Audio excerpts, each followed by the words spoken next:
сәлеметсіздер ме, құрметті көрермендер? Бүгін бізде қонақта Мирас академиясының математика пәнінің мұғалімі Жеңісбек Разақ. Қош келдіңіз, ағай. Қош көрдік. Ағай, бірден сұраққа көшсек.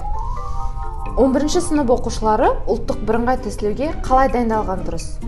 Жақсы, рахмет, өте керемет сұрақтардың бірі деп ойлаймын. Ал менің ойымша бала ОБТ-ға дайындалған кезде мынаны ескеру керек. Күз мезгілі және қыс мезгілі бала үшін дайындыққа ең тиімді уақыт саналады. Себебі көктем мезгілі келген сайын біз білеміз, барлығымыз балаларда бір жалқаулық, еріншектік байқала бастайды. Яғни ол кезде әрине сабаққа дайындығы өте жақсы деңгейде болады деп ойламаймын мен өз басым. Және сонымен қоса осы дайындық кезеңдерінде бір апта күндерін дұрыс ұйымдастырған жөн.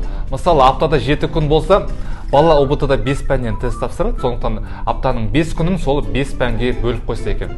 Ал қалған 2 пәнді демалыс уақытына арнау керек. Себебі әрине дайындық деп біз миымызды шаршатып алмауымыз керек. Ол біздің сабаққа деген ынтамызды төмендетіп жіберуі мүмкін деп ойлаймын. Сондықтан балалар барлығын уақытты дұрыс ұйымдастыратын болса, онда менің ойымша өзінің ойлаған балын, тіпті одан да жоғары балды алуға әр баланың бойында өзі білмейтін күштері бар деп ойлаймын. Сондықтан тек қана уақытты дұрыс ұйымдастырып, ынтаңызды артырсаңыз, ол ғана дегім келеді.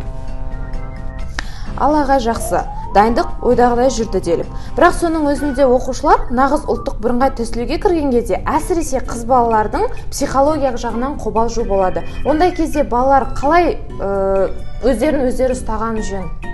Әрине, қазіргі кезде қанша жерден жақсы дайындалса да балалар ОБТ-ға келген кезде өз-өздерін жоғалтып қойып жатады.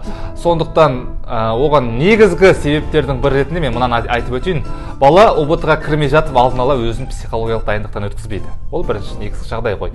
Ал екіншісі, ата-аналардың өзінен де бар. Яғни баласы тестке кіріп жатқан кезде кәдімгідей бір оны соғысқа жіберіп жатқан адам сияқты, ал балам деп оған бір үлкен бір жерге кетіп жатқан адам сияқты оған үлкен жауапкершілік артып қояды. Әрине оны сезінген бала өздігінен оның бойын қорқыныш басады. Сондықтан оны мүмкіндігінше кәдімгі кезекті бір пробный тестке кіріп жатқан сияқты сезіммен баланы жіберу керек. Және сонымен қоса бала оған кірген кезде әрбір пәнге уақытты дұрыс ұйымдастырып, сол жерде өзін қалай айтсақ болады, психологиялық түрде реттеп алу керек деп айтайын. Яғни тест оған таратылды, кезекшінің айтуы бойынша жауап парағын толтырып алады. Одан кейінгі мәселе бізде негізгі пәндерді менің ойымша бірінші тез-тез 1 сағаттың ішінде 3 пәнді тез-тез белгілеп шыққан дұрыс. Әрине ол негізгі пән болғандықтан қатты қиындық тудырмайды. Ал қалған 2 сағат 50 минут уақыт болады, оны бала қалған 2 таңдау пәніне арнауға болады. Менің ойымша осы әдіспен кететін болса, ода ешқандай бір анау айтқандай үлкен бір проблема болады деп ойламаймын. Сондықтан балалар мынаны түсіну керек. ОБТ деген жалпы ондай бір аса қатты маңызды дүние емес. Яғни ОБТ-да қарапайым өзіңнің миыңда не бар, соны көрсетіп шықсаң болғаны. Одан бір үлкен стресс алудың қажеті жоқ. Сондықтан тек қана дұрыс дайындық жасасаңыз, тест сіз үшін қиындық тудырмайды деп айтқым келеді.